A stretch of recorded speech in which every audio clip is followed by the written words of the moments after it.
নমস্কার, আপনারা এই অনুষ্ঠানে আপনাদের সবাইকে স্বাগত। লোকসভায় দাঁড়িয়ে কার্যত লোকসভা নির্বাচনের সুর বেঁধে দিলেন প্রধানমন্ত্রী নরেন্দ্র মোদী। বললেন, আপকি বার এনডিএ 400 পার, শুধু বিজেপি 370-এর বেশি আসন পাবে, এমনটাই আত্মবিশ্বাসের সুর শোনা গেল প্রধানমন্ত্রী নরেন্দ্র মোদীর গলায়। শুধু তাই নয়, প্রধানমন্ত্রীর গলায় উঠে এলো অপার নোটের বান্ডিল প্রসঙ্গ। এরই মধ্যে মুখ্যমন্ত্রী মমতা বন্দ্যোপাধ্যায় তিনি তার দিল্লি যাওয়া বাতিল করলেন। তিনি বললেন যে সামনেই রাজ্য বাজেট রয়েছে, ব্যস্ততা রয়েছে, যে কারণে তার দিল্লি যাওয়া তিনি বাতিল করলেন। অন্যদিকে শুভেন্দু অধিকারীর দিল্লি দরবার, এই সব নিয়ে আমরা আলোচনা করব আজকের আপনার রায় অনুষ্ঠানে। আমাদের সঙ্গে যারা উপস্থিত রয়েছেন পরিচয় করিয়ে দিই।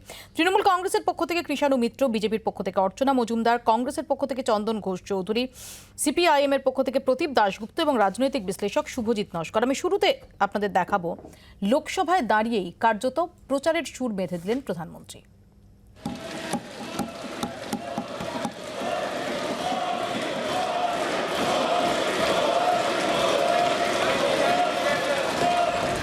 উপলক্ষ ছিল বাজেট নিয়ে জবাবি ভাষণ। সোমবার লোকসভায় দাঁড়িয়ে কার্যত প্রচারের সুর বেঁধে দিলেন প্রধানমন্ত্রী নরেন্দ্র মোদী। ভোটের আগের শেষ অধিবেশনেই ভবিষ্যৎবাণী করে ফেললেন লোকসভা নির্বাচনের।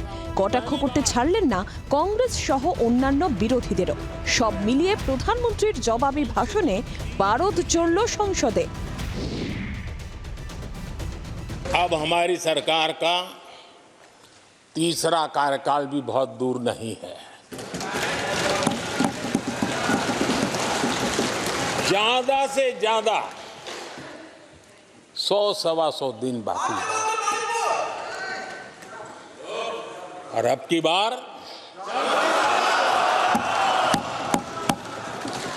पूरा देश कह रहा है, अब की बार खड़गे जी भी कह रहे हैं,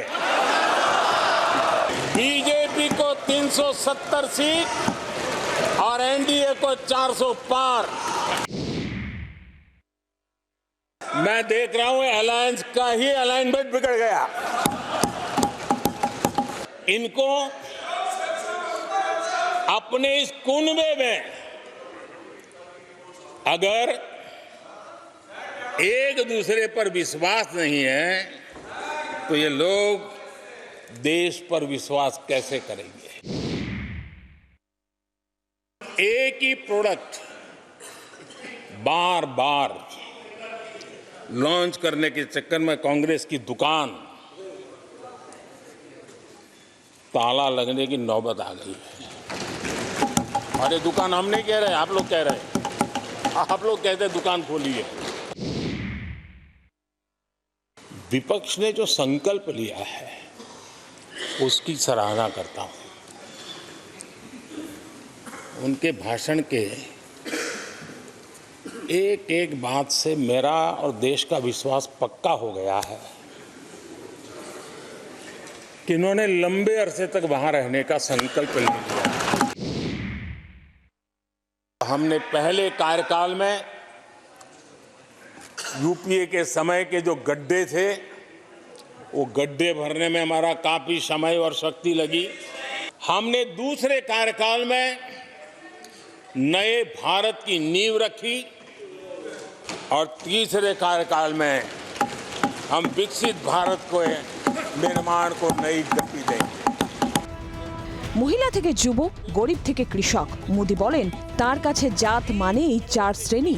ভোটের আগে সংসদের শেষ অধিবেশনে এই 4 শ্রেণীকেই বার্তা দিতে তৎপর ছিলেন প্রধানমন্ত্রী।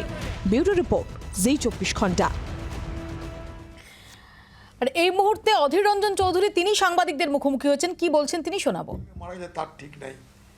তাদের আমলে কি বক্তৃতা তিনি দিয়েছিলেন লালকেল্লা থেকে, সেই আমলের পরিস্থিতি, সেই আমলের পরিবেশ, সেই আমলের ভারতবর্ষের অর্থনীতি, সেইগুলোকে টেনে নিয়ে এসে তিনি নিজের ব্যর্থতা ঢাকতে চেষ্টা করছেন। এর থেকে দুর্ভাগ্যের আর কিছু হতে পারে না। এমন অশোভনীয় বক্তব্যটা প্রধানমন্ত্রীর কাছে শুনবো আশা করতে পারিনি। প্রধানমন্ত্রী সব কিছু হতে পারলেন, কিন্তু তিনি এখনো পর্যন্ত রাষ্ট্রনায়ক হতে পারলেন না। দুর্ভাগ্য এটা। দুবারের প্রধানমন্ত্রী এখনও কিন্তু তিনি যেখানে ছিলেন সেখানে থেকে গেছেন। আমরা আশা করেছিলাম তিনি একটা রাষ্ট্রনায়কের পথে এগোনোর চেষ্টা করবেন, কিন্তু না, তিনি সেই যেখানকার অবস্থান করছিলেন সেইখানে তিনি অবস্থান করছেন। কুয়োর ব্যাঙ হয়ে থাকতেই তিনি ভালোবাসেন। কুয়োর ব্যাঙের বাইরে তিনি আর কিছু হতে পারলেন না। ঘটনাচক্রে ভোট পেয়েছেন, প্রধানমন্ত্রী হয়েছেন। আজকে তো আমি ভোট বলে দিলাম, প্রথমবার আপনি ভোটে জিতেছিলেন, দেশের মানুষকে ধাপ্পা মেরে আচ্ছা দিন লাইঙ্গে 15 লাখ টাকা ফেরত দেব। আপনারা পার্টি নিজে স্বীকার করেছে এটা রাজনৈতিক জুমলাবাজি। দ্বিতীয়বার আপনি জিতেছিলেন পুলওয়ামা এবং তারপর বালাকোটকে সামনে রেখে। বালাকোট সত্য নয় আপনি প্রমাণ করতে পারেননি। বালাকোট যে সত্য আপনি প্রমাণ করতে পারেননি। উল্টে আমি বলেছি যে বালাকোটের ঘটনা আপনারা যেভাবে বলেছেন তা সঠিক নয়। কারণ আন্তর্জাতিক সমস্ত সংস্থা, বিভিন্ন সংস্থা তারা তথ্য দিয়ে বলেছে যে সেখানে এমন কোনো বড় ধরনের আক্রমণ হয়নি। উল্টে আমাদের একটা হেলিকপ্টার ধ্বংস হয়েছে, 6 জন বিমান বাহিনীর ফৌজ মারা গেছে, একটা আমাদের MiG-21 ধ্বংস হয়েছে। পাকিস্তানের বালাকোটে আক্রমণ সত্যি কিনা আপনাকে আমি তার চ্যালেঞ্জ করছি, বলুন কি হয়েছিল সেদিন। তারা উত্তর দিতে পারেনি। অর্থাৎ দ্বিতীয়বারের ভোট বালাকোটকে সামনে রেখে মিসাইল ঢুকছে বালাকোটে, সারা দেশব্যাপী একটা উগ্র একটা হাওয়া তুলে, যে মোদি শক্তিমান, এই হাওয়া তুলে যে ভোটটা হয়েছিল সেটা সঠিক নয়, সেটা কিন্তু আমি বলার চেষ্টা করেছি, তার জবাব পাইনি। তৃতীয়বার মোদি আবার ভোটে নামছে, বিজেপি আবার ভোটে নামছে। এবার ভগবান রামকে তাদের নির্বাচনে পেটেন্ট করেছে, নির্বাচনের উপকরণ করে তারা ভোটে নামছে। 3টে কথা বলেছি। 2014 জুমলাবাজি, 2019-এর ঘটনা সত্য না অসত্য আজও আমরা জানি না। ভোট হয়ে গেছে, জিতে গেছেন, ঘটনা প্রমাণ করতে পারেননি যে তা সত্য। সেখানে যে প্রকৃত অর্থে সন্ত্রাসবাদীকে আপনি মেরেছিলেন তার কোনো প্রমাণ নেই, বরং উল্টো কথা বলছে আন্তর্জাতিক বিভিন্ন সংস্থা। তৃতীয়, আবার যখন হাতে কিছু নেই, প্রভু রামকে নির্বাচনী উপকরণ করে আবার ভোটে নামতে চলেছেন। জবাব পাওয়া যায়। অধীর রঞ্জন চৌধুরী তিনি তীব্র আক্রমণ শানাচ্ছেন প্রধানমন্ত্রীর এই বক্তব্যের পরিপ্রেক্ষিতে, এবং তিনি বলছেন যে 2014-এ জুমলাবাজি, 2019-এ বালাকোট এবং 2024-এ প্রভু রামকে ভরসা করে নির্বাচনী বৈতরণী পার করতে চাইছেন নরেন্দ্র মোদী। আমাদের সঙ্গে ইতিমধ্যে কৃষাণু এসে গেছে। আমি প্রথমে কৃষাণুর কাছেই আসবো। কৃষাণু, অনেকগুলো কথা আজকে প্রধানমন্ত্রী বলেছেন, যার মধ্যে সবচেয়ে গুরুত্বপূর্ণ তিনি বলছেন যে আপকি বার এনডিএ 400 পার এবং 370 শুধুমাত্র বিজেপি পাবে, এতটাই তার আত্মবিশ্বাস। না, এখন উনি জানি না, ওনার তো আজকে আমি জানি একটা ইন্টেরিয়াম বাজেট, তার ভোটাভুটি, এবং সেইখানে উনি 10 বছরের পর সরকার চালিয়েছেন। অনেক বিরোধীদের বিরোধিতা সত্ত্বেও অনেক কিছু অবজ্ঞা করে উনি নিজে ডিসিশন নিয়েছেন। এমনকি এরকমও শোনা যায় ওনার দলের মধ্যেও বিভিন্ন বিষয়ে কনসেনসাস ছিল না, সেই কাজও উনি করেছেন। যখন নোটবন্দি হয় তখন তৎকালীন যিনি ফিন্যান্স মিনিস্টার তিনিও জানতেন না, তাও উনি এসব কাজ করেছেন। তারপরে মানুষের উপর যে ব্যাপক হারে যে বেকারত্ব হোক, আজকে বিভিন্ন ছোট শিল্প বন্ধ হয়ে যাওয়া হোক, এই যে মানুষের উপর এত অর্থনৈতিক চাপ নেমে এসছে, এই ব্যাপারে উনি একটা খতিয়ান দিতেন। এমনকি তার অ্যাডমিনিস্ট্রেশন 10 বছরে কি করলো, আজকে আমাদের ফরেন পলিসি হোক, আজকে ডোমেস্টিক পলিসি হোক, ইকোনমিক পলিসি হোক, আজকে জব ক্রিয়েশন হোক, এইগুলো জানছি। তো আজকে তো আমরা দেখছি যে আজকে হাঙ্গার ইন্ডেক্সে আমরা 111তম জায়গাতে দাঁড়িয়ে আছি। উনি বলতেন যে নারী সুরক্ষা, উনি 1-2বার নারী সুরক্ষার কথা বলেছেন। উনি কিন্তু বলেননি যে বিলকিস বানুর দোষীরা, হ্যাঁ, তারা কিভাবে ছাড়া পেল, এবং তারপরে এখন যখন পুনরায় তাদেরকে ধরার কথা বলেছে, 11 জনের মধ্যে 9 জন পলাতক। সেখানে দেওয়া হচ্ছে তারা নাকি ব্রাহ্মণ, তারা সংস্কারিত, তারা অনেক অনুতাপ করে ফেলেছেন। আবার এটাও বলা হচ্ছে যে বেনারসে উনার কেন্দ্র, উনি বেনারস থেকে এমপি, সেই বেনারসে বিজেপির সাথে সরাসরি যুক্ত 3টে ছেলে, তারা উনার সাথে ছবি আছে, অমিত শাহর সাথে ছবি আছে, অমিত মালব্যর সাথে ছবি আছে, এবং তারা বিজেপির সক্রিয় আইটি সেলের কর্মী নেতা। তারা এই রেপের সাথে যুক্ত, তারা দীর্ঘদিন ধরা পড়লেন না, এমপিতে গিয়ে বিজেপির হয়ে নির্বাচনে খাটলেন, আবার এসে বাধ্য হয়ে তাদেরকে সিসিটিভিতে ছবি এসে গেছে, এখন ধরতে বাধ্য হলো। তো এইগুলো বলতে হবে। আজকে মণিপুর এখনও জ্বলছেন, উনি যাওয়ার সাহস দেখালেন না। উনি পাশের রাজ্য অবধি যাচ্ছেন কিন্তু মণিপুরে ঢুকছেন না। তো ওনার গভর্নেন্স ইস্যুটা তো অ্যাড্রেস করতে হবে। উনি গাল ভরা 370 পাবেন না, শুধু 70 চন্দনদার কাছে আসবো। চন্দনদা, এবং তার মধ্যে তিনি বলছেন যে একই প্রোডাক্ট লঞ্চ করতে করতে ব্যর্থ হওয়া, বোঝাই যাচ্ছে ইঙ্গিতটা কার দিকে, এবং তার সঙ্গে তিনি দোকান প্রসঙ্গ তুলছেন। যখন বারবার এই সদ্য বাংলায় ন্যায়যাত্রা করেছেন রাহুল গান্ধী, এবং তার ক্যাচলাইনই হচ্ছেন যে নাফরাতের দোকান বন্ধ করে মহব্বতের বাজার খোলা। দেখো মৌপিয়া, একেবারে উত্তর সত্য যুগে আমরা বাস করছি। আমরা জানি উত্তর সত্য কাকে বলে, অর্থাৎ সত্যকে চ্যালেঞ্জ করে যেটা ঘটে গেছে। এখন একটা কথা তোমাকে বুঝতে হবে যে ট্রুথ শব্দটা TRUTH। মোদিজি 5000 বছর চেষ্টা করলেও তো ট্রুথের সংজ্ঞা বদলে যাবে না। Truth remains truth. একটা কথা আমাকে বুঝতে হবে, ভারতবর্ষের সাংস্কৃতিকগতভাবে পার্লামেন্টে যখন ভোট অন অ্যাকাউন্ট হয়, আমরা জানি সকলেই 5th ইয়ারে গিয়ে যে বছর নির্বাচন হয় ভোট অন অ্যাকাউন্ট হয়, প্রভিশনাল অ্যাকাউন্ট। সেখানে দাঁড়িয়ে কোনো প্রধানমন্ত্রীকে কখনো কোনোভাবে দেখেছো তোমার এক্সপিরিয়েন্স থেকে, দীর্ঘ সাংবাদিকতার এক্সপিরিয়েন্স থেকে, তিনি নির্বাচনী প্রচার করছেন, করতেই পারেন, নির্বাচনী প্রচারকে ব্যবহার করছেন পার্লামেন্টে একটা সিরিয়াস সেশন, এবং সেখানে দাঁড়িয়ে উনি কি বলছেন, বিরোধীদের আক্রমণ করছেন। এবং সবথেকে ইন্টারেস্টিং ব্যাপার, যেটা আমার কাছে খুব মজার ব্যাপার মনে হচ্ছে, প্রধানমন্ত্রী নির্দিষ্ট সংখ্যা বলে দিচ্ছেন যে কত সংখ্যা বিজেপি পাবে, কত সংখ্যা এনডিএ পাবে। ইন্টারেস্টিং ফ্যাক্ট হচ্ছে এখানে যে এনডিএটা আসলে কি, এই প্রশ্নটাই তো আমাদের আছে। 38টা দলে 38টা দল একে অপরকে চেনে না। এই INDIA অর্থাৎ ইন্ডিয়া জোটের পরে আবিষ্কৃত হলো এই 38টি দল। রেজিস্ট্রিও না। প্রশ্নটা হচ্ছে, আমি অনেকে রেজিস্ট্রেশনও নেই, আমি সে প্রসঙ্গেই যাচ্ছি না। আমি শুধু যেটা বলতে চাইছি, আচ্ছা আমরা কি এখানে এই প্রশ্নগুলো করতে পারি না প্রধানমন্ত্রীকে? মানে আমরা এক্সপেক্ট করতে পারি না প্রধানমন্ত্রী, আজকে তো ইউনিল্যাটারাল কথা উনি বলেছেন একতরফে, খুব স্বাভাবিক। কিন্তু এই প্রশ্নটা যখন করা হবে, ভারতবর্ষের বেকারিত্ব 47 বছরে এই রকম একটি ভয়াবহ অবস্থার মধ্যে কেন ডিমনিটাইজেশনের পর থেকে আজ কোনো ব্যাখ্যা নেই, ভারতবর্ষের অর্থনীতি ক্রমশ নিচের দিকে নেমেছে? কেন এই ব্যাখ্যাটা নেই যেখানে নারী সুরক্ষা একটা বড় প্রশ্ন, যার জন্য একটা স্পেশাল কনভেনশন করা হয়েছে পার্লামেন্টে এই সুরক্ষার প্রশ্নে, আর মণিপুরের নারীরা আজও লাঞ্ছিত? এবং তোমাকে এই কথাটা বলি, পার্লামেন্টে দাঁড়িয়ে কিন্তু প্রধানমন্ত্রী তার যাবতীয় ফেলিওরের একটি শব্দ ব্যবহার করেনি। এটাই যদি কারণ হয়, এটা কিন্তু পার্লামেন্টের গরিমা না, এটা ব্যর্থতা। তো কথায় আছে যে নাথিং সাকসিডস লাইক সাকসেস। এর আগেও তৃতীয়বার ক্ষমতায় আসার কথা, সেই বার্তা প্রধানমন্ত্রীর গলায় এর আগে একাধিকবার শোনা গেছে, আর এবার একেবারে নাম্বার দিয়ে তিনি বলছেন যে বিরোধীদের হালচাল দেখে মনে হচ্ছে, বোঝাই যাচ্ছে যে আরো বহু বছর তারা ওই আসনেই বসে থাকবে। বিরোধীরা তো বিরোধী আসনে বসবে, এটা তো মজার কথা না, এটা ঠিক আছে, এটা হতেই পারে, ওইটা নিয়ে ভাবছি না আমি। আমার নির্দিষ্ট কতগুলো কথা মানে বিরোধীদের ক্ষমতায় আসার যে স্বপ্ন, এটা আসল কথা। আসলে ওরাও বিরোধী ছিল, তিনি মানছেন না, উনি ভুলে গেছেন।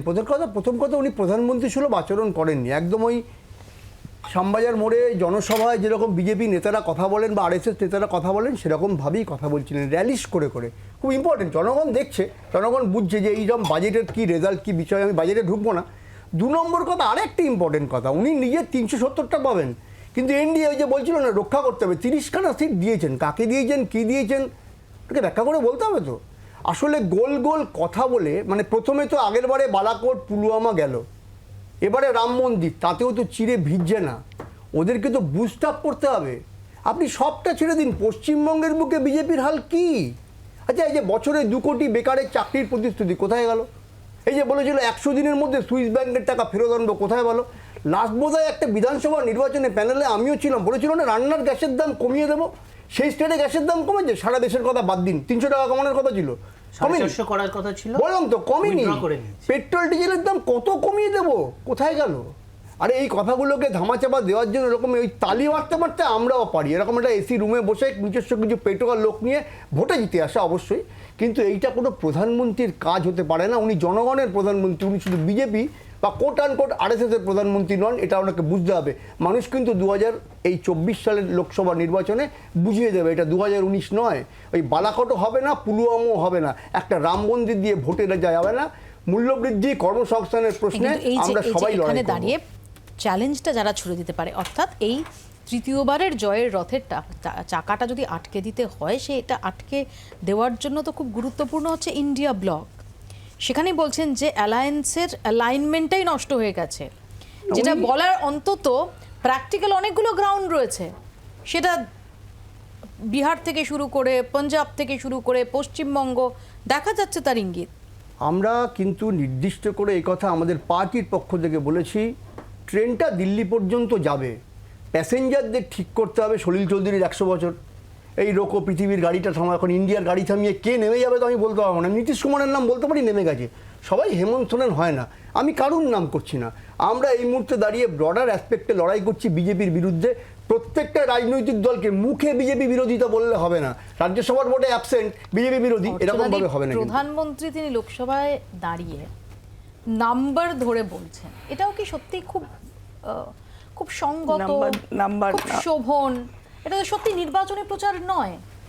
তিনি তো পার্লামেন্টকে অ্যাড্রেস করছেন, পার্লামেন্টকে তিনি কি অ্যাভয়েড করা যেত না? পার্লামেন্টকে শুনুন, তিনি যে কাজগুলো করেছেন, যেই জায়গায় আজকে ভারতবর্ষকে পৌঁছেছেন, তিনি তার ফিরিস্তিতে আপনারা এটা বলছেন। আবার যদি এগুলো কিছু না বলে তিনি আরেকটা কাজের আরেকটা প্রজেক্টের কথা বলতেন, তখন তিনি বলতেন বিরোধীদের জবাব দেওয়া হয়নি। আমি যেটা বলবো, যে আত্মবিশ্বাস নিয়ে ভারতবর্ষের মানুষ 2014-তে মোদিকে এনেছিল, সেই আত্মবিশ্বাস আজকে 2024-এ এমন একটা জায়গায় গেছে, তিনি বলতে পারছেন যে আবার 400 পার হবে, শুধু বিজেপি একা 370 পার হবে। আর বিরোধীদের কোনো এজেন্ডা নেই, তারা কিছু স্পেসিফিক করে বলতে পারছে না আমরা এই এজেন্ডার ওপর। তারা খালি মোদিকে গালাগালি করো, বাম করে বিজেপিকে গালাগালি, এইগুলো যত করছে তত কিন্তু মানুষ বিপক্ষে চলে যাচ্ছে। এবং তার প্রমাণ আপনারা দেখবেন, শুধু বিজেপি বলছে না 400 পার, আপনাদের ইন্ডিয়া জোটের যে চেয়ারম্যান, কংগ্রেসের প্রেসিডেন্ট মল্লিকার্জুন খার্গে, তিনি পার্লামেন্টে বসে বলেছেন যে 400 পার করে দেবে বিজেপি, এনডিএ। তাহলে এটাকে দিতে হয়। চেপে যাচ্ছেন, বলেছেন কিনা দেখে নেবেন, নইলে আমি থামিয়ে দেবেন। মল্লিকার্জুন খার্গে বলেছে কিনা আপনারা দেখে নেবেন, যদি ভুল বলি আমাকে কিছু বলার নেই,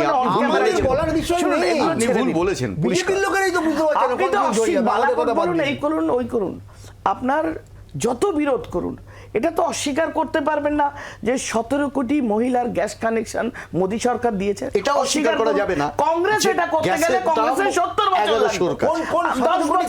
70 কোটি গ্যাস কানেকশন, 17 crore। প্রতিটি কথায় ওনাকে উত্তর দিলে আমি আমার বক্তব্য বলতে পারবো না।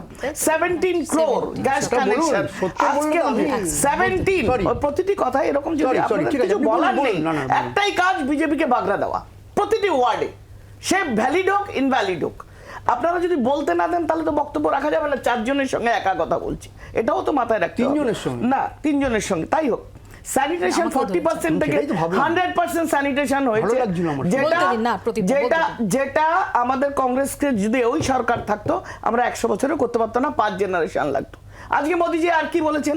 মোদিজি বলেছেন যে আমরা আমাদের যে যা কিছু করতে যাই, আমরা যদি বলেছি আত্মনির্ভর ভারত বাগড়া, আমরা যখন বলেছি যে আমাদের বিকশিত ভারতের যে প্রোগ্রামগুলো হবে না, আমরা যখন যা যা বলেছি না না না না, এই না না না না করতে গিয়ে তারা কি হ্যাঁ হবে সেটাই ভুলে গেছে। অর্চনাদি, মোদিজির যে কথাগুলো আমরা শুনলাম প্রত্যেকটাই কিন্তু গোল গোল, কোনো ইকোনমির কথা যখন বলা হচ্ছে, জিডিপির কথা যখন বলা হচ্ছে, ইকোনমিতে ইন্ডিয়া আজকে 3rd জায়গায় যাবে, এবং সেটা শুনে আপনাদের দুঃখ হচ্ছে। আপনারা কি ভারতের উন্নয়ন চান? আমি ভারতবর্ষের উন্নয়ন চান না বিজেপি বিরোধী? শুভজিৎ, বিষয়টাকে কিভাবে দেখছে শুভজিৎ? লোকসভায় দাঁড়িয়ে প্রধানমন্ত্রী তিনি জবাবি ভাষণে বলছেন যে 400 পার করবে এনডিএ, 370 বিজেপিই পাবে, এবং অ্যালাইনমেন্টই নষ্ট হয়ে গেছে।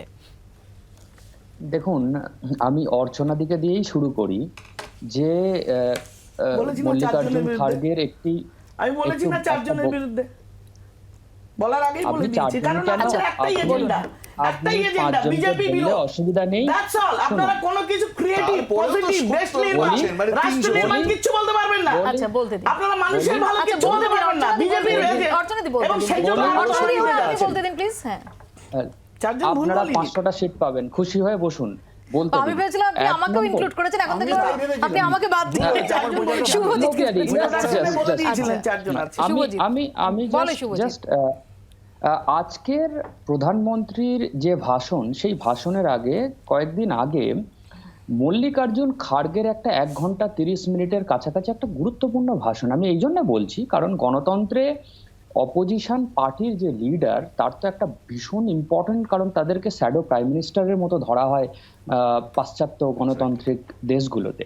তো মল্লিকার্জুন খাড়গে আপনি যদি দেখেন একটা রেঞ্জ অফ ইস্যুস, এবং সেখানে খুব গুরুত্বপূর্ণভাবে প্রধানমন্ত্রী নিজে থ্রু আউট সেই স্পিচের সময় কিন্তু বসেছিলেন, এবং তার ঠিক পাশে পীযূষ গোয়েল এবং অন্যদিকে বিজেপির ন্যাশনাল প্রেসিডেন্ট নাড্ডাজি বসেছিলেন।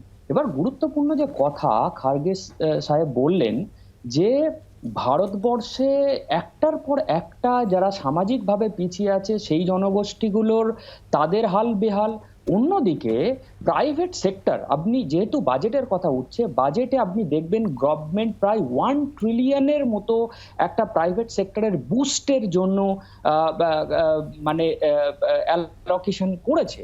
কিন্তু সেই অ্যালোকেশনে খাড়গেজির একটা গুরুত্বপূর্ণ কথা আছে, সেখানে তিনি বলছেন প্রাইভেট সেক্টরে যখন এত এক্সপ্যানশন হবে সেই প্রাইভেট সেক্টরে প্রতিনিধিত্ব কেন পাওয়া যাচ্ছে না? সেই যে প্রাইভেট সেক্টরগুলো ভারতবর্ষে ভারতের মাটিতে বিজনেস করে, ভারতের জলবায়ু হাওয়া নেয় এবং অন্যান্য সরকারি সুবিধা নেয়, তারা কেন সরকারি নিয়ম, মানে আমি সংরক্ষণের কথা বলছি, কেন মানবে না? এটা একটা গুরুত্বপূর্ণ পয়েন্ট। এবার আমি আপনাকে বলি, যেহেতু আমি শিক্ষার সঙ্গে যুক্ত, এডুকেশন সেক্টরে আপনি ভাবতে পারবেন না, যেটা আমি কখনো এক্সপেক্ট করিনি, সেটা খুব সারপ্রাইজিংলি 7% কাট করেছে মিনিস্ট্রি অফ এডুকেশনকে। এবং আরো গুরুত্বপূর্ণভাবে, যেহেতু আমি বিশ্ববিদ্যালয়ের অধ্যাপক, সমস্ত বিশ্ববিদ্যালয়গুলো চালানোর যে নোডাল এজেন্সি, যার নাম হচ্ছে বিশ্ববিদ্যালয় মঞ্জুরি কমিশন বা ইউজিসি, তার বাজেটে 61% স্ল্যাশ করেছে। আপনি ভাবতে পারেন এই মুহূর্তে ভারতবর্ষের বিভিন্ন উচ্চশিক্ষা প্রতিষ্ঠানে কিন্তু ইনফ্রাস্ট্রাকচার একেবারে ভেঙে পড়েছে, সেখানে কনফারেন্স সেমিনার করতে সেই মতো পয়সা নেই, এবং বিভিন্ন ধরনের কোটি কোটি টাকা যেখানে 60% অ্যালোকেশন বৃদ্ধি করার কথা, সেখানে 61% অ্যালোকেশন স্ল্যাশ হয়ে গেছে। অন্যদিকে আপনি ভাবুন রেলওয়ে সেক্টরের কথা, আমি নিত্য রেলওয়ের যাত্রী, আমি আজও লোকাল ট্রেন চড়ি, আজও এক্সপ্রেস ট্রেন চড়ি, সেখানে আপনি ভাবতে পারবেন না কিভাবে তাদের ইনফ্রাস্ট্রাকচারে ডিক্লাইন হয়েছে। এবং লোকাল ট্রেন, যে লোকাল ট্রেনগুলো যায়, সেখানে সেই লোকাল ট্রেনের ফ্রিকোয়েন্সি বৃদ্ধি করা হয়নি, মানুষ আজও রীতিমতো ইঁদুরের মতো ঝুলে ঝুলে যেতে হয়। এবং অন্যদিকে আরো একটা গুরুত্বপূর্ণ জিনিস, যারা শহরে কাজ করতে আসে আনক্লিন সেক্টরে, যাদেরকে আমরা বলি স্যানিটেশন সেক্টর ওয়ার্কার, যারা রোজ গ্রাম থেকে শহরে এসে শহরের বাবুদের এই যে নোংরাগুলো পরিষ্কার করে, যাদেরকে বলা হয় ডোমেস্টিক, আমি যেটা ইউজ করতে চাই না, ডোমেস্টিক সার্ভেন্ট বলা হয় বাবু এলিড ভদ্রলোকী ভাষায়, সেই ডোমেস্টিক সেক্টরের আনক্লিন আনহাইজেনিক সেক্টরের ওয়ার্কারদের সন্তানদের জন্য একটা পোস্ট ম্যাট্রিক স্কলারশিপ ছিল, সেই স্কলারশিপকে স্ক্র্যাপ করে দিয়েছে। আমি আসবো শুভজিৎ, ডেফিনেটলি অনেকগুলো গুরুত্বপূর্ণ পয়েন্ট তুমি তুলেছো। এরই মধ্যে আমরা কি দেখলাম যে প্রধানমন্ত্রীর গলায় উঠে এলো অপার নোটের বান্ডিল প্রসঙ্গ। অধীর রঞ্জন চৌধুরীকে অ্যাড্রেস করে তিনি এই প্রসঙ্গ তুললেন, কি বললেন শোনাবো। भ्रष्टाचार पर एजेंसियां एक्शन ले रही हैं। इनके समय में एजेंसियों का सिर्फ और सिर्फ राजनीतिक उपयोग के लिए उपयोग किया जाता था, बाकी उनको कोई काम करने नहीं दिया जाता था। जिनका इतना सारा माल पकड़ा जाता हो, नोटों के ढेर पकड़े जाते हो, और अधीर बाबू तो बंगाल से आते हैं, देखे हैं नोटों के ढेर उन्होंने, तो किस किस के घर में से पकड़े जाते, किस किस राज्यों में पकड़े जाते थे। ये देश ये नोटों के ढेर देख देख करके चौंक गया है। लेकिन अब जनता को आप मूर्ख नहीं बना सकते, जनता देख रही है। हमने लाखों करोड़ के घोटाले तो अटकाए, लेकिन उन सारे पैसों को गरीबों के काम लगा दिया, गरीबों के कल्याण के लिए। অত্যন্ত ইন্টারেস্টিং, যখন দুর্নীতি প্রসঙ্গ বলছেন প্রধানমন্ত্রী, তখন নির্দিষ্টভাবে অধীর রঞ্জন চৌধুরী তিনি এ রাজ্যে তৃণমূল কংগ্রেস শাসক দলের বিরুদ্ধে দুর্নীতি ইস্যুতে সরব, এতটাই সরব যে তৃণমূল কংগ্রেস কংগ্রেসের সঙ্গে এ রাজ্যে জোট না হওয়ার দায়টা অধীর রঞ্জন চৌধুরীর কাঁধেই ঠেলছে। সেই অধীর রঞ্জন চৌধুরীকে অ্যাড্রেস করে প্রধানমন্ত্রী বলছেন যে বাংলা থেকে এসেছেন, নোটের বান্ডিল তো দেখেছেন কার ঘরে ছিল, অধীর রঞ্জন চৌধুরীর উদ্দেশ্যে। একই সঙ্গে একাধিক বার্তা দেওয়ার চেষ্টা। ছোট্ট একটা বিরতির পর ফিরবো কৃষাণু। ছোট্ট একটা বিরতি নিচ্ছি, বিরতির পর ফিরছি, দেখতে থাকুন আপনার রায়।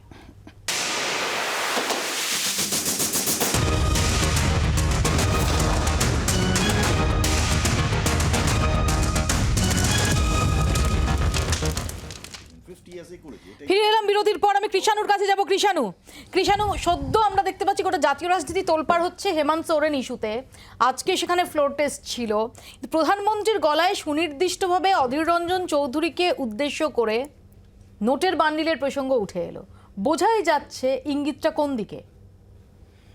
আর এটা থেকে এটাও বোঝা যাচ্ছে যে বিজেপির কুনকি হাতি কংগ্রেসের মধ্যে কারা কারা। তার কারণ হচ্ছে কংগ্রেসের বিরোধী দল নেতাকে তো তাদের নেতার বাড়ি থেকে 300 কোটি টাকা ঝাড়খণ্ডে পাওয়া গেছে, সেটাও তো খোটা দেওয়া যেত, কিন্তু সেটা না দিয়ে মাত্র 50 কোটি। সেটাও আমি বলছি না যে সেটা খুব ভালো, সেটা নিশ্চয়ই দল ব্যবস্থা নিয়েছে এবং লজ্জাজনক বিষয়, কিন্তু 300 কোটি টাকা অধীর রঞ্জন চৌধুরীর পার্টির নেতা থেকে রাঁচিতে পাওয়া গেছে লোহারডাঙ্গাতে, তো সেটা নিয়ে খোটা না দিয়ে করছে। তার মানে বোঝা যাচ্ছে যে সেটিংটা যেটা আমরা এতদিন ধরে অভিযোগ করছি আজকে পার্লামেন্টেও সেটা প্রকাশিত হলো, কিন্তু বিষয়টা তা নয়। এর মধ্যে যেটা দুপক্ষই লোকাচ্ছে যে উত্তরপ্রদেশের কানপুরে যে নবীন জয়েন বিজেপি ঘনিষ্ঠ শিল্পপতি, তার বাড়ি থেকে 270 কোটি টাকা ক্যাশ পাওয়া গেছে, কিন্তু তার সাথে বিজেপি নেতা, বিজেপির বিভিন্ন মন্ত্রীদের সখ্যতা প্রমাণিত, কিন্তু এটাকে চেপে রাখা হচ্ছে। তার কারণ হচ্ছে প্রধানমন্ত্রীর এই যে ভাষণটা, এটার লক্ষ্য কিন্তু সাংসদরা নয়, এটার লক্ষ্য কিন্তু দেশের মানুষ নয়, এটা হচ্ছে এক শ্রেণীর মিডিয়া যাকে কিনে ফেলেছেন তাকে কন্টেন্ট দেওয়া, এবং তারা এই নিয়ে করবেন। ডাহা মিথ্যে কথা কি করে বলতে হয় প্রধানমন্ত্রী দেখিয়ে দিচ্ছেন। আজকে উনি যেসব কথা বলছেন, আজকে উনি তো একবারও বললেন না যে যেটা আমি বললাম 270 কোটি বিজেপি ঘনিষ্ঠ শিল্পপতির কাছ থেকে পাওয়া গেছে। উনি তো বললেন না যে ঝাড়খণ্ডে সরকার পরিবর্তনের অপারেশন কারণে যে অধীর রঞ্জন চৌধুরী এই রাজ্যে শাসক দলের দুর্নীতি নিয়ে ভীষণ রকম ভাবে সরব, এবং অতি সম্প্রতি যে জোটে জলটা সেটার দায়টা তোমরা অধীর রঞ্জন চৌধুরীর কাঁধে ঠেলেছো। আমি বললাম তো দুর্নীতি, এবং এই বিষয়ে তো এটা ভাবার কোনো অবকাশ নেই যে প্রধানমন্ত্রী ডেভেলপমেন্ট সম্পর্কে দুর্নীতি নিয়ে যে সরব হবে, সে সকল দুর্নীতি নিয়ে সরব হবে, সে সিলেক্টিভ হবে না। আর যদি সে সিলেক্টিভ হবে তার মানে তার পলিটিক্যাল এজেন্ডা আছে। এবার এখানে কয়েকটা কথা যেটা আসবো, কৃষাণুর ইঙ্গিতটা খুব ক্ষুরোধার যে কংগ্রেসে বিজেপির কুনকি হাতি কারা রয়েছে, বোঝাই যাচ্ছে ইঙ্গিতটা কোন দিকে। তো এই যে অধীর রঞ্জন চৌধুরী দুর্নীতি ইস্যুতে তৃণমূলকে এফোর করছেন, এবং তৃণমূল কংগ্রেস জোট না হওয়ার দায় অধীর রঞ্জন চৌধুরীর ওপর ঠেলে দিয়েছেন। অভিষেক বন্দ্যোপাধ্যায় পর্যন্ত নাম করে বলেছেন প্রদেশ কংগ্রেস সভাপতির কথা। হঠাৎ সেই অধীর রঞ্জন চৌধুরীকে অ্যাড্রেস করে প্রধানমন্ত্রীর এই বক্তব্য, টাকার বান্ডিল প্রসঙ্গ, এবং সত্যি তো কোথায় কংগ্রেসের নেতা দুর্নীতি করেছেন সেটা তো অধীর রঞ্জন চৌধুরীকে বললেন না প্রধানমন্ত্রী। দেখো, একটা কথা তো অবশ্যই, সেটা তুমি আমি বা এখানে যারা বসে আছি প্রত্যেকেই আমরা বারবার আলোচনা করেছি যখন ওই দুর্নীতির বিভিন্ন প্রসঙ্গ উঠেছে, যে আমরা বাঙালি হিসেবে লজ্জিত, কারণ বাংলার রাজনীতিতে এই ধরনের টিউন অফ দুর্নীতি কখনো হয়নি। এই জায়গাটাতে দাঁড়িয়ে অধীর দাও লজ্জিত বাংলার প্রতিনিধি হিসেবে, এবং সেটাই প্রধানমন্ত্রীর এই মূলত এই ভাষণের কারণ, অধীরদাকে লক্ষ্য করা। প্রধানমন্ত্রীও আমার মনে হয় দৃঢ়ভাবে জানেন অধীরদা দুর্নীতির বিরুদ্ধে কি লড়াইটা করেছেন পশ্চিমবাংলা দাঁড়িয়ে, বা করছেন এখনও দাঁড়িয়ে, এবং প্রধানমন্ত্রীজি এটাও সম্ভবত জানেন যে অধীরদাকে দায়ী করে তৃণমূল আজকে একলা চলার নীতি নিয়েছে, বা কংগ্রেসও সেটা করেছে। এখন প্রশ্নটা হচ্ছে যে এই লজ্জা, এটা আমাদের লজ্জা। At the same time Moupia খুব বেশি সময় নেব না, তার কারণ এটাতেই প্রধানমন্ত্রীর যে আলটিমেট ইমেজটা কনক্লুড হয়ে গেল তা না। প্রধানমন্ত্রী কী লোকালেন? প্রধানমন্ত্রী হেমন্ত বিশ্ব শর্মাকে লোকালেন, প্রধানমন্ত্রী লোকালেন রমেশ পরিয়ালকে, প্রধানমন্ত্রী লোকালেন নারায়ণ রানেকে, 40% মুম্বাইকে, ইউদিরিয়াপ্পাকে, রেড্ডি ব্রাদার্সকে। প্রধানমন্ত্রী একের পর এক ব্যাপমকে লুকিয়ে এই এতগুলো লোকানোর পরিমাণটা অধীরবাবুকে করা কোয়েশ্চেনের আমার মনে হয় কয়েকশো। খুব ভ্যালিড পয়েন্ট অর্চনাদি, এতগুলো দুর্নীতি লুকিয়ে এই তো আমি একটা করে অধীর রঞ্জন চৌধুরীর বাংলার কে রিপ্রেজেন্ট করছেন, বাংলা থেকে তিনি গেছেন, নিজের দলে শুভেন্দু অধিকারী, প্রধানমন্ত্রীও ভুলে যাচ্ছেন, অধীরবাবু তো নামই নেন না। এবার বলি, দেখুন একটু আগে আমি প্রথমে একে কারেকশন করি, আমার তৃণমূল কংগ্রেসের ইয়েকে। তিনি বললেন নবীন জৈন বিজেপি ঘনিষ্ঠ, যিনি সমাজবাদী পার্টির নেতা, না, না, এটা ভুল তার প্রমাণিত নাম হয়ে গেছে। রবিন জৈন। না, তার কাছে রবিন হয়নি। জৈন নয়, যার বাড়িতে রবিন রেড জৈন, হয়েছিল যাদের সে সমাজবাদী পার্টি ভালো করে ঘনিষ্ঠ নয়। রবিন জৈন, না, তিনি না, সে সমাজবাদী নয়। পার্টি ঘনিষ্ঠ। আরে এটা বলেছিল বিজেপি, পরে ব্যাকট্র্যাক BJP করেছে। বলেনি। এটা আপনারা বিজেপি ভুল নেতৃত্ব বলছেন বলার এবং চেষ্টা মিডিয়াকে করেছিল, misinterpret তারপরে করছেন। বোঝা গেছে তাহলে সেম আপনি সাইড বলুন। হয়ে গেছে। এটা মিথ্যাচার করলে হবে না। আপনি বলুন। ইউপির আপনি সংবাদপত্রগুলোতে এক্সপোজ হয়ে আপনি গেছে। বলুন, শুনুন, আপনারা Expose মুখে না হয়ে মারিতং গেছে। জগৎ, না, না, আপনারা মুখে অনেক কিছু হয়তো বলেন, আর মুখে নাম মারিতং শুনুন, জগৎকে তো দেখলাম। এখন আপনার ইলেকশন এসে গেছে, তাহলে আমি কিছু মুখে বলবো নাম না। মারিতং জগৎ আপনি তো বলছেন কৃষাণু বলতে দাও, যে ফিরিস্তি তো কৃষাণু প্রধানমন্ত্রী বলতে দিলেন দাও, না। প্লিজ কৃষাণু বলতে দাও। এটা ঘটনা যে সমাজবাদী পার্টি ঘনিষ্ঠ নবীন জৈন, তার বাড়িতে টাকা পাওয়া গেছে, তিনি ব্যবসায়ী, এবং সেটা নিয়ে এই বিরোধীরা নানা ধরনের বিজেপির সঙ্গে জুড়ে দেওয়ার চেষ্টা করছেন, which is not a fact, can be verified. হয়ে গেল 1 নাম্বার। 2 নাম্বার, অধীর বাবুর কথা। অধীর বাবুর ওপরে কংগ্রেস নেতা, বিরোধী দলনেতা ছিলেন, তাকে পার্লামেন্টে বলতে দেওয়া হয়নি, আপনারা সবাই জানেন। সে আপনার অধীর বাবুকে যে সাইডলাইন করে রেখেছে, এটা তো বাংলার কারো কাছে বা ভারতবর্ষে কারো কাছে অজানা নয়। তিনি এইসব হজম করে দলটা করছেন, এবং রাহুল গান্ধীকে বারবার তিনি যেগুলো আপনি এত বলছেন, জানলেন কোথা থেকে বলুন তো?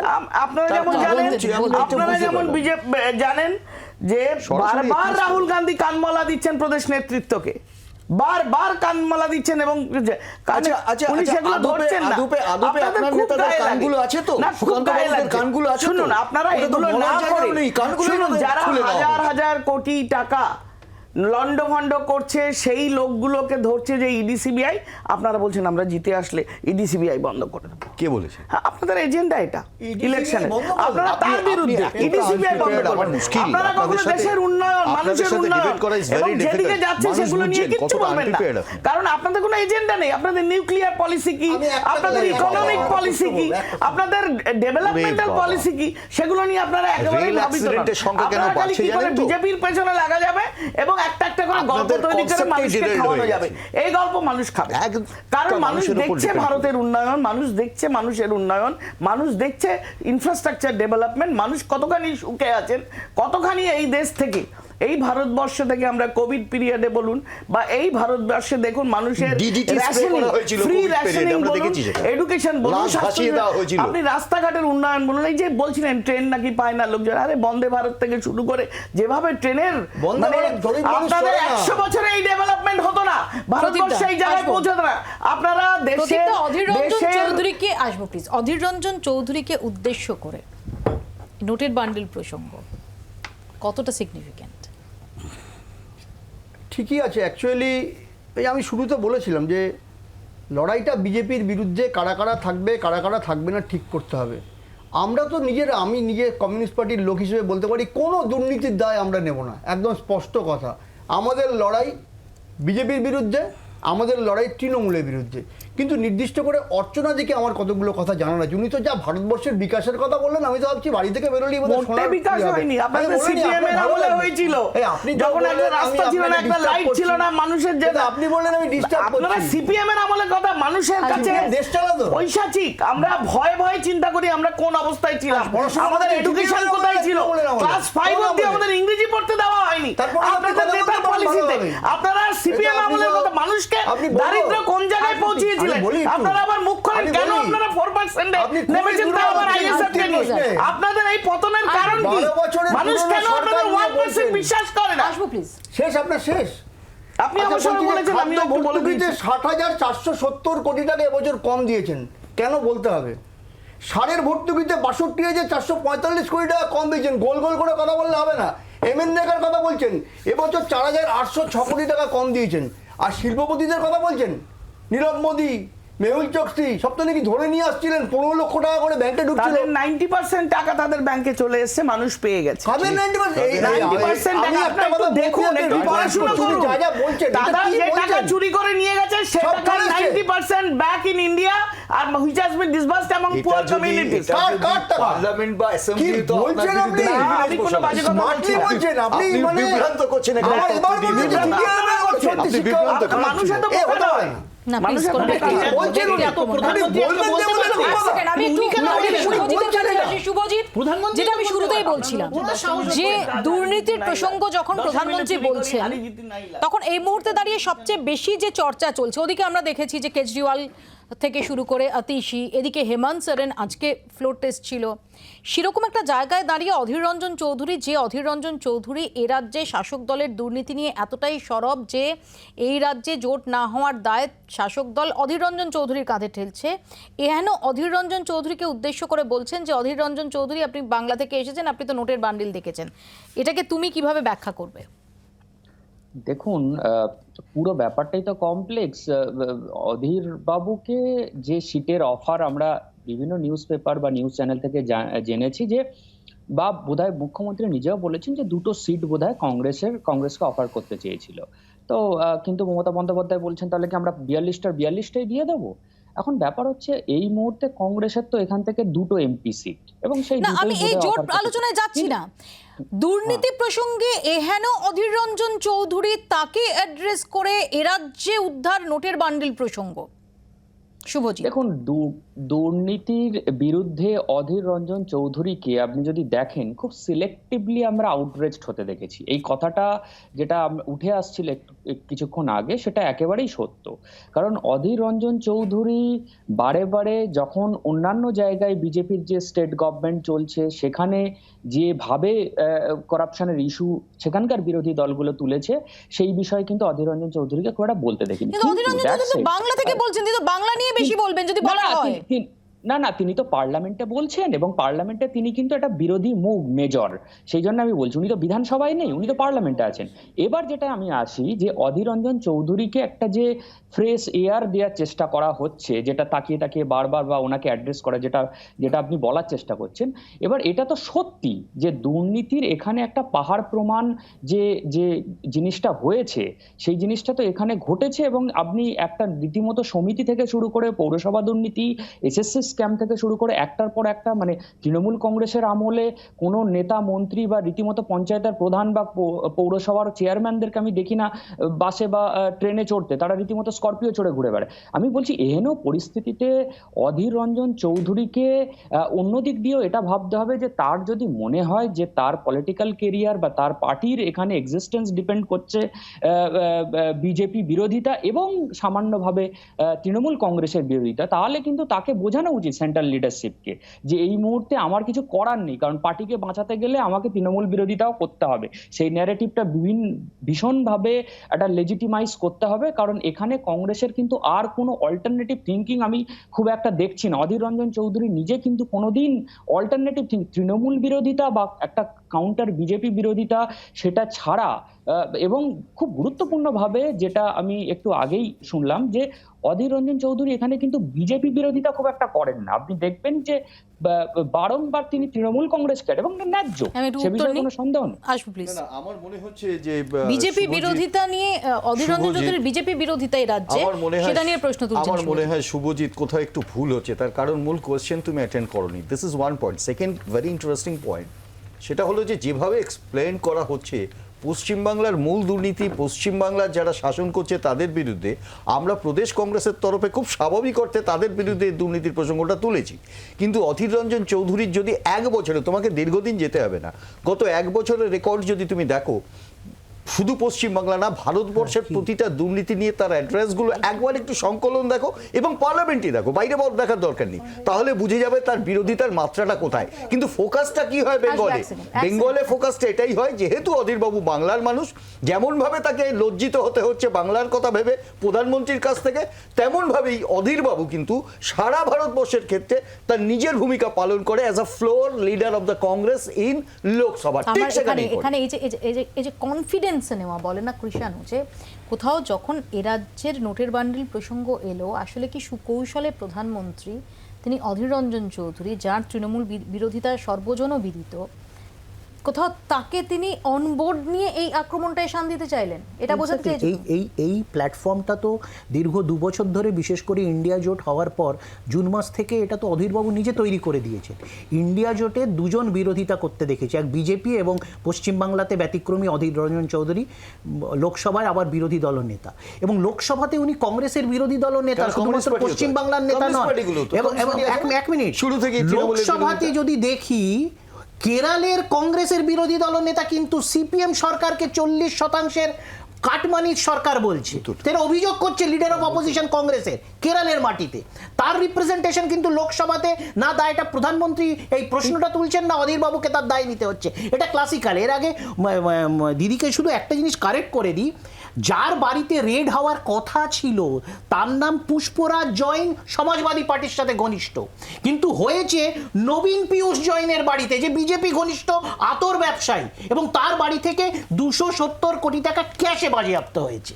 এবং 2021-এর ঘটনা, আজ অব্দি কোনো বিজেপির নেতাকে ধরতে দেখলাম না। এটাই তো পলিটিক্স অফ কনভিনিয়েন্স। মনে আছে কর্ণাটকাতে বিজেপির মন্ত্রী তার ছেলে কোটি কোটি টাকা ঘুষ নিতে গিয়ে ধরা পড়েছিল, আমি আসবো, সেই কেসটাও কিছু হলো না। অর্চনাদি বলতে চান, অর্চনাদির কাছে আসবো। ছোট্ট একটা বিরতি, তার আগে নিতে হবে ছোট্ট একটা বিরতির পর ফিরছি। ছোট্ট বিরতির পর ফিরছি, দেখতে থাকুন আপনারা। সকলে মিলে যে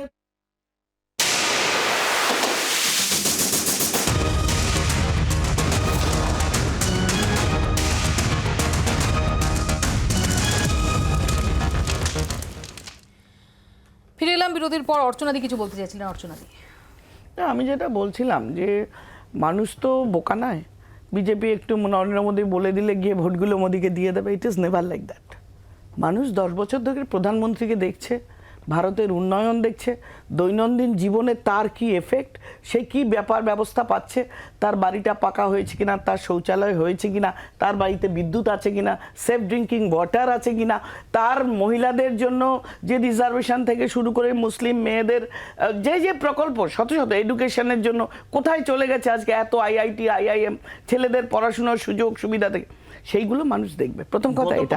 দ্বিতীয় কথা, আপনি বলুন তাহলে। এইবার আপনি দেখুন ইনফ্রাস্ট্রাকচার ডেভেলপমেন্ট, একটা হলো পার্সোনাল লেভেলে আমার রোজগার কত বেড়েছে। আগে আপনার 3 লাখ অব্দি স্ট্যান্ডার্ড ডিডাকশন ছিল, তাতে 5 কোটি ট্যাক্স পেই ছিল। আজকে 7 লাখ অব্দি standard deduction, 10 crore tax pay.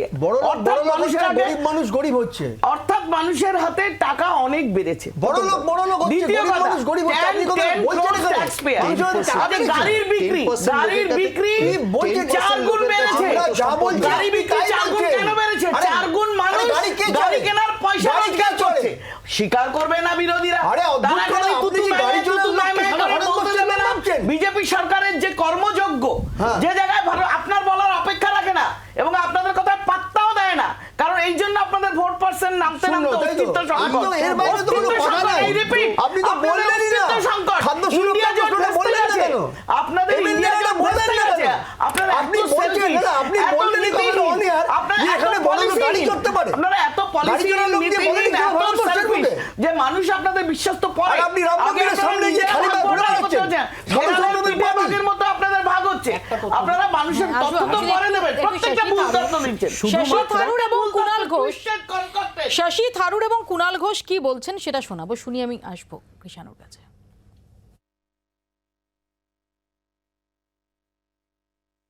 অতি দর্পে হত লঙ্কা, একটা প্রবাদ আছে। তো এই যে এই কথাটা, এটা তো আমরা পশ্চিমবঙ্গের ক্ষেত্রেও বলতে পারি যে মমতা বন্দ্যোপাধ্যায় মুখ্যমন্ত্রী 11 সাল থেকে চলবে তৃণমূল কংগ্রেসের সরকার। তো এখন প্রধানমন্ত্রী যে কথাটা বলছেন, উনি নিশ্চিতভাবে বুঝে গেছেন যে আর ফিরে আসছেন না। বিভিন্ন রাজ্যে তাই দল তাঁর উঠে গেছে, সিবিআই ইডি এজেন্সি এইসব দিয়ে নানা রকম কাণ্ড কারখানা করে বেড়াচ্ছেন। অতিরিক্ত আত্মবিশ্বাস দেখানোর একটা চেষ্টা, একটা কৃত্রিম আত্মবিশ্বাস দেখিয়ে দলের কর্মীদের ভোকাল টনিক দিতে চাইছেন। গোটা দেশে বিজেপি স্ট্রাকচার ভেঙে পড়ছে, এই জনবিরোধী নীতি বিজেপির কেউ সাড়া দেবে না। प्रधानमंत्री एक ही भाषण को बार बार दे रहे हैं। ये भाषण हम तो बहुत बार सुने हैं जी, कई बार सुने हैं। नामदार कामदार की बात, कांग्रेस पार्टी के भी फतह के बारे में, नेहरू जी की देहांत होकर 60 साल हो गए, फिर भी इसी बात कीते रहते हैं प्रधानमंत्री। देखिए 10 साल से आप सत्ते में हैं, आप जरा सा जिम्मेदारी ले लीजिए। दूसरों के खिलाफ बोलने से मेरे ख्याल में मोदी जी जरा सा थका देते हैं। দেখুন মানে কীরকম জাগলারি অফ ডেটা করা হচ্ছে, প্রত্যেক দিন 30 জন করে কৃষক আত্মহত্যা করছে। আজকে প্রধানমন্ত্রী যে পেট প্রোগ্রাম হচ্ছে কৃষক নিধির বাজেট 400 কোটি টাকা কমানো হয়েছে এবার। আজকে এই যে বলছে না থার্ড বৃহত্তম ইকোনমি হবে, যদি ইউপিএ 1 এবং ইউপিএ 2 এর গ্রোথ রেটটা ধরে রাখতো তাহলে 2022-এ ভারত তৃতীয় বৃহত্তম ইকোনমি হয়ে যেত।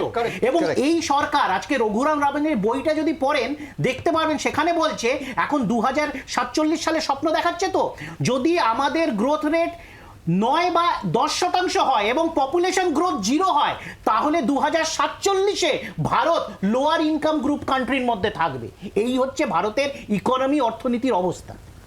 একই রেকর্ড বারবার প্রধানমন্ত্রী বাজিয়ে চলেছেন, একই রেকর্ড অভিযোগ করছে শশী থারুর। না, একই রেকর্ড।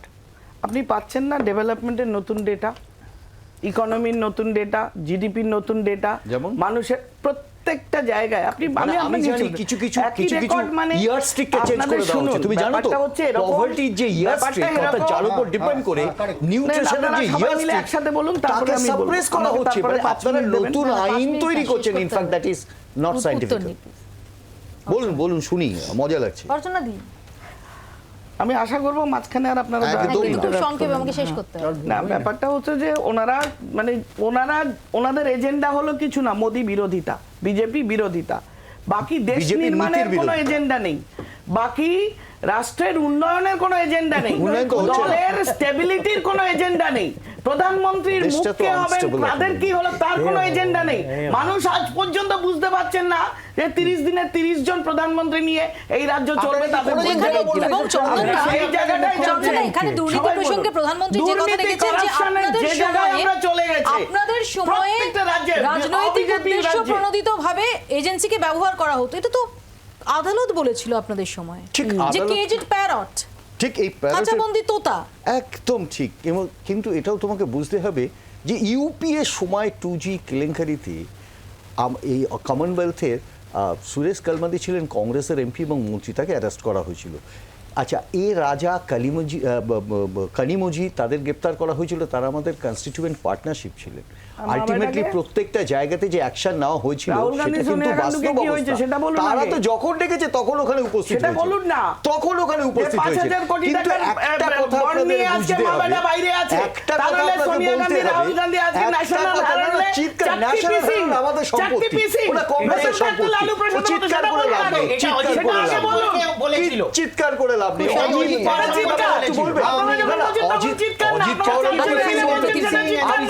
বিজেপি যদি সত্যি কথা বলে সেটা চিৎকার, অস্বীকার করুন না।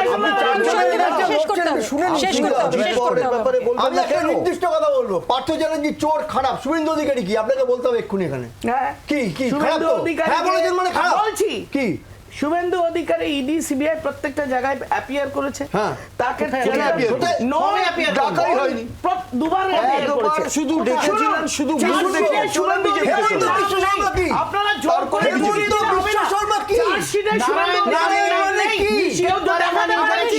একদম শেষ, এখানেই শেষ করতে হবে।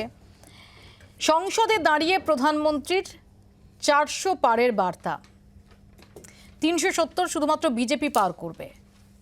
নরেন্দ্র মোদীর এই ভবিষ্যৎবাণী, আর কয়েক মাসের মধ্যেই যদি সবকিছু ঠিক থাকে কয়েক মাসের মধ্যেই নির্বাচন হওয়ার কথা, সেটা কতটা বাস্তবে রূপ নেয় সেদিকে আমাদের নজর থাকবে। আপাতত আপনারা এখানেই শেষ করছি, দেখতে থাকুন জি 24 ঘন্টা। বাংলার আওয়াজ, বাঙালির আবেগ, জি 24 ঘন্টা।